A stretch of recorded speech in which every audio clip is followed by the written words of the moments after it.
إن الشرك لظلم عظيم. وعن ابن عمر رضي الله عنه قال سمعت رسول الله صلى الله عليه وسلم يقول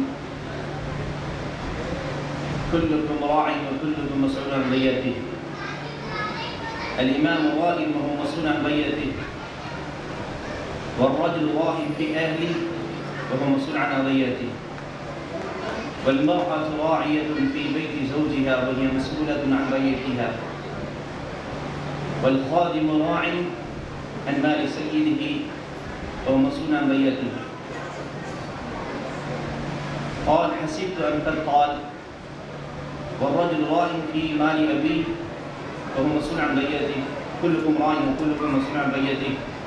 رواه البخاري في كتاب الجمعة باب الجمعة في القرى والمدن. انہی بچوں کو اپنے قوم کا معمار بننا ہے، انہی بچوں کو اپنے قوم کا معمار بننا ہے، بڑا ہو کر انہی کو قافلہ سالار بننا ہے۔ ہر قسم کی تعریف و توصیف کبریائی بڑائی بزرگی اس وحدہ لا شریک خالق کائنات مالک ارض و سما کی ولایت و اتباع ہے کہ جو ربی وہی ہے، الہ بھی وہی ہے، حاجت روا بھی وہی ہے، مشکل کشا بھی وہی ہے، بند نواز بھی وہی ہے، غریب النواز بھی وہی ہے، غوث بھی وہی ہے، داتا بھی وہی ہے، اول بھی وہی ہے، آخر بھی وہی ہے، ظاہر بھی وہی ہے، باطن بھی وہی ہے۔ نہ اس سے پہلے کوئی چیز تھی، نہ اس کے بعد کوئی چیز ہوگی، نہ اس کا کوئی یوم ولادت ہے، نہ اس کا کوئی یوم وفات ہے۔ درود و سلام کا نزول ہو تمام انبیاء کرام پر، خصوصاً ان پر کہ جن کا نام نامی اسم گرامی محمد رسول اللہ صلی اللہ علیہ وسلم ہے، وہ ذات مبارکہ مطہرہ مقدسہ کہ جن کی محبت اہل ایمان ہے، جن کے فرمودات اہل اسلام ہیں، اور جن کی زبان سے نکلا ہوا ایک ایک لفظ قانون کی حیثیت رکھتا ہے۔ محترم و مکرم صدر جلسہ، اسٹیج پر تشریف فرما علماء کرام، ذمہ داران جمعیت، اولیاء طلباء و طالبات، گلشن اسلام کے نوزمیندہ انشو، الحمدللہ بڑی دیر سے ہم چھوٹے سے بچے اور بچیوں کے پروگرام کو دیکھ رہے تھے۔ میں نے خود کچھ سوالات کیے، ارتجالاً ان بچے اور بچیوں نے سوالات کے جوابات دیے اور میں ان کی باڈی لینگویج بھی دیکھ رہا تھا، بالکل ہنستے کھیلتے ہوئے، یعنی کہ سوال کرنے کے بعد انہیں جواب دینے میں کوئی تکلیف محسوس نہیں ہو رہی ہے، ہنستے کھیلتے ہوئے بڑے ہی دل نشین انداز میں، انتہائی پیارے انداز میں اپنی زبان سے ایسے جوابات دیے، یقیناً بہت بڑی بات ہے۔ اور میں سمجھتا ہوں کہ یقیناً ایسے بچوں کے پیچھے محنت کی گئی ہے، اساتذہ کی اور ذمہ داران کی۔ اللہ تبارک و تعالیٰ ایسے کار خیر میں حصہ لینے والوں کو اللہ تبارک و تعالیٰ ہر طرح سے تو آباد فرما دے، آمین۔ بہرحال دامن کو اپنے دیکھ کے ہم کو سمٹ گئے، وقت مختصر ہے، اور بھی علماء کرام آپ کے سامنے آئیں گے۔ میں اختصار کے ساتھ آپ کے سامنے کچھ باتیں گوشہ گزار کرنے کی کوشش کروں گا کہ بچے کی تعلیمی کردار میں والدین کا کردار کیا ہونا چاہیے، تعلیمی بیداری میں۔ عمر فاروق رضی اللہ عنہ کے پاس ایک شخص آیا اپنے بچے کو لیے ہوئے اور کہنے لگا کہ امیر المومنین ذرا اس بچے کو سمجھائیے ماں باپ کی خدمت کس طریقے سے کریں، اس کا مقام کیا ہے، مرتبہ کیا ہے۔ عمر بن خطاب رضی اللہ تعالیٰ عنہ نے جب بات بتائی تو اس بچے نے پھر پوچھا، امیر المومنین یہ بات بھی فرما دیں کہ والدین پر اولاد کے بھی کچھ حقوق ہے کہ نہیں؟ تو عمر بن خطاب رضی اللہ تعالیٰ عنہ نے فرمایا تھا، أن ينتقي أمه ويحسن اسمه ويعلمه القرآن۔ تین باتوں کا تذکرہ فرمایا کہ بچے کی تعلیمی بیداری کس طریقے سے ہو سکتی ہے۔ ہر کوئی اپنے اپنے نہج پر،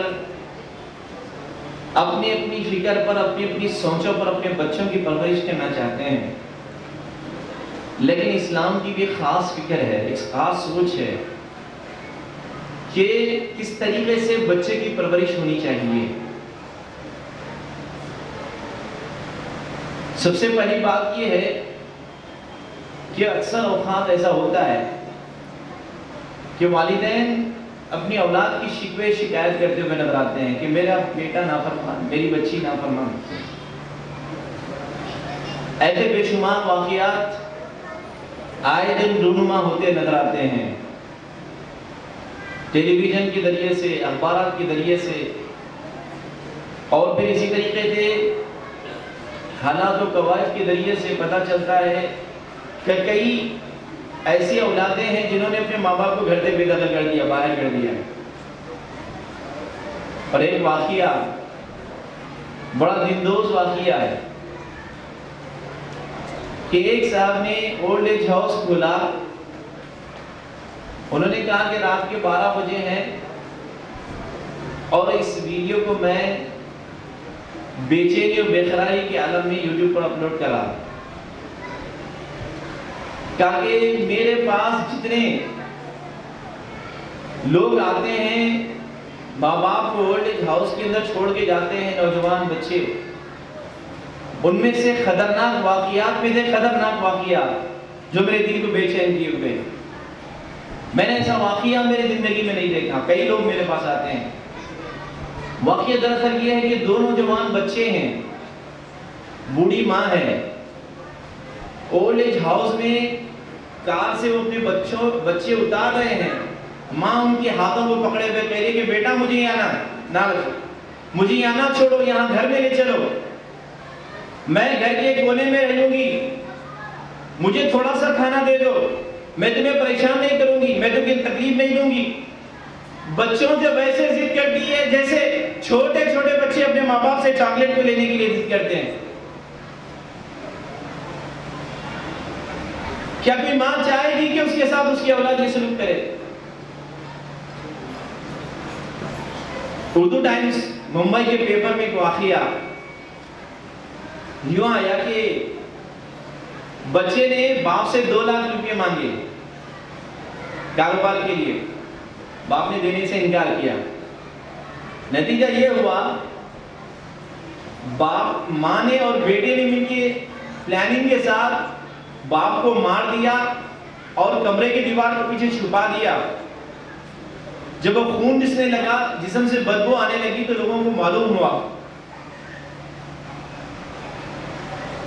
یہ صورتحال ہے۔ ایسی صورتحال کے اندر معاشرہ بے راہ روی کی طرف دوڑ پڑا ہے، اور ستم والا ستم یہ ہے کہ جن کا وتیرہ اسلام ہونا چاہیے، جن کا زندگی کا مقصد اسلام و قرآن و سنت کے اندر وہ ڈھونڈنا چاہیے، وہ آج یہود و نصارہ کی تقلید کرتے ہوئے نظر آتے ہیں۔ آج ہماری تربیت، اپنی اولاد کی تربیت یہود و نصارہ کے بتلائے ہوئے، وضع کیے ہوئے سسٹم پر ہوتی ہے۔ کیسے؟ کہتے ہیں بھئی اسکولوں میں چھڑی رکھنا منع ہے۔ حدیث تو ہمیں یہ سکھاتی ہے کہ اگر بچہ 10 سال کا ہو جائے، نماز نہ پڑھے تو مار کے اس کو نماز کی تعلیم دی جائے۔ امریکہ میں ایک شخص تھے، بچے نے باپ کے خلاف کمپلین کی کہ میرا باپ مجھے مارتا ہے، پولیس پہ اس نے کمپلین درج کی، میرا باپ مجھے مارتا ہے۔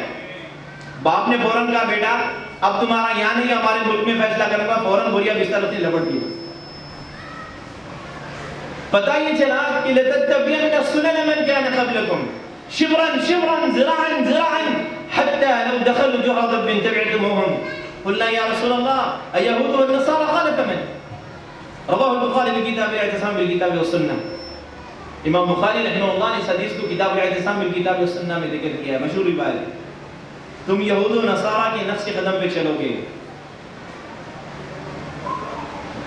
شبرا شبرا ذراعا ذراعا حتى لو دخلوا جحر ضب تبعتموه۔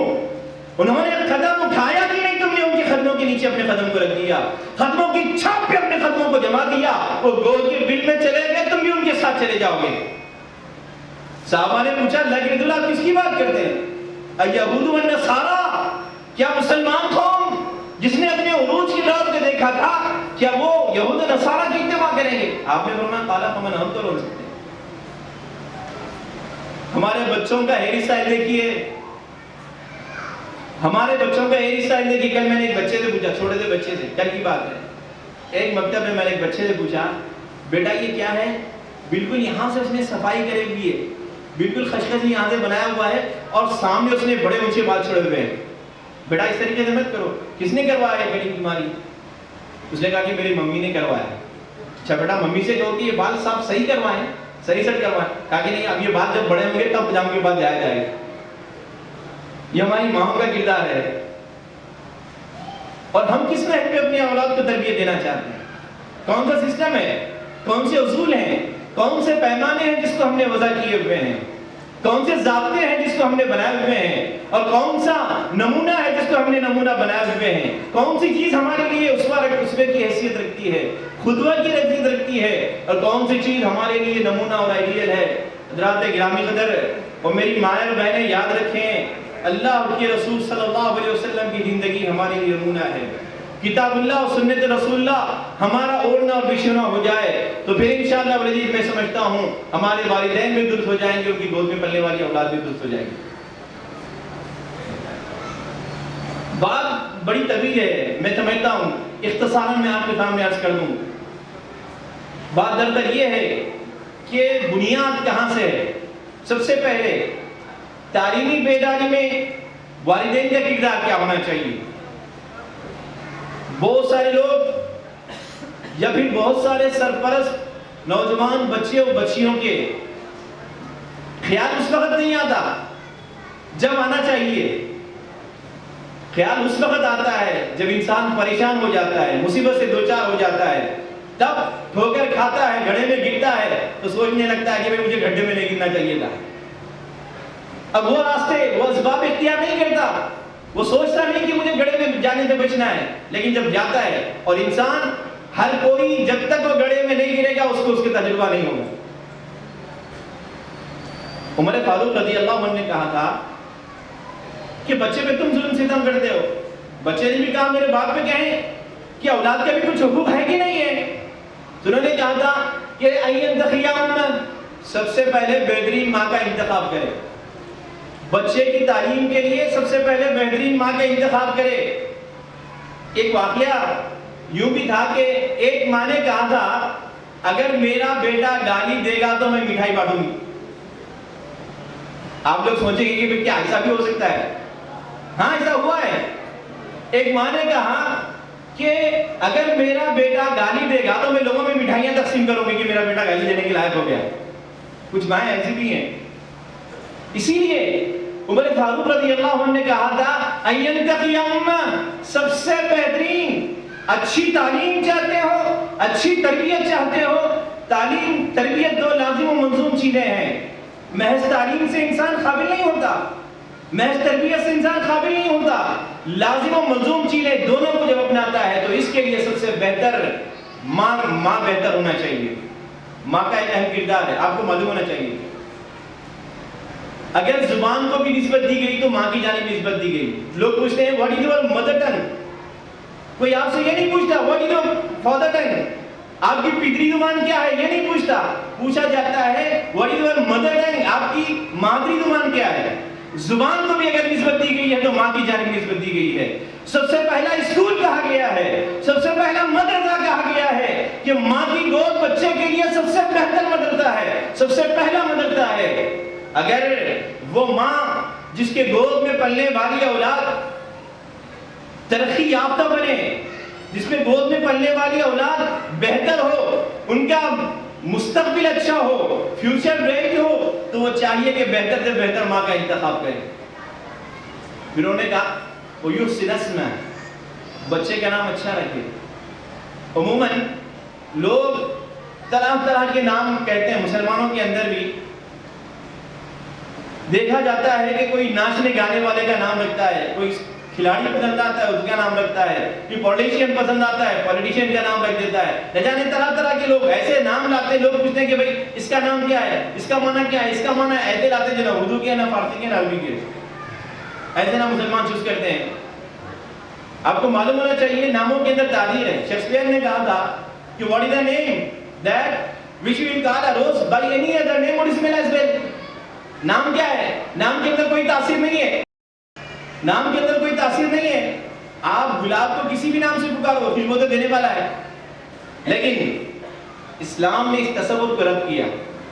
موطا امام مالک کے اندر ایک روایت ہے، ایک نوجوان عمر بن خطاب رضی اللہ عنہ کے پاس آیا تو آپ نے پوچھا ابن کمن، کس کے بیٹے ہو، تمہارا نام کیا ہے، تمہارا نام کیا ہے؟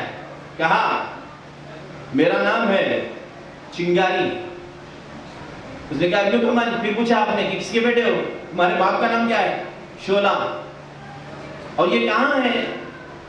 کہا یہ حرۃ النار، یہ ایریا کا نام آگ کی گرمی۔ اور یہ کہاں پڑتا ہے؟ کہا ذات اللذہ، آگ کی لپیٹ۔ عمر بن خطاب رضی اللہ عنہ نے کہا جاؤ جا کے دیکھو اس کا گھر جل کر خاکستر ہوا ہوگا۔ راوی بیان کرتے ہیں میں جا کے دیکھا اس کا گھر جل کے خاکستر ہو چکا ہے۔ آگ، شعلہ، چنگاری، یہ ساری چیزیں اسی طرف اشارہ کرتی ہیں۔ یقیناً نام کی تاثیر ہوا کرتی ہے، چاہے وہ انسان کا ہو، دکان ہو یا مکان ہو یا زمین ہو۔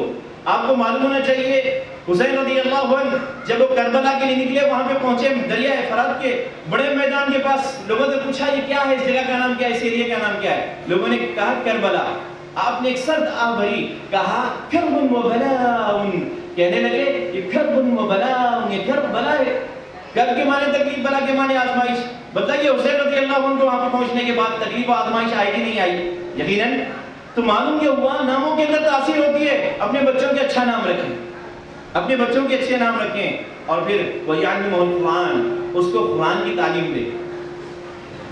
آج بہت سارے ماں باپ اس سے اس بات کا انکار نہیں ہے کہ ہمارے بچوں کو دوسری تعلیم نہ دی جائے۔ آپ کو معلوم ہونا چاہیے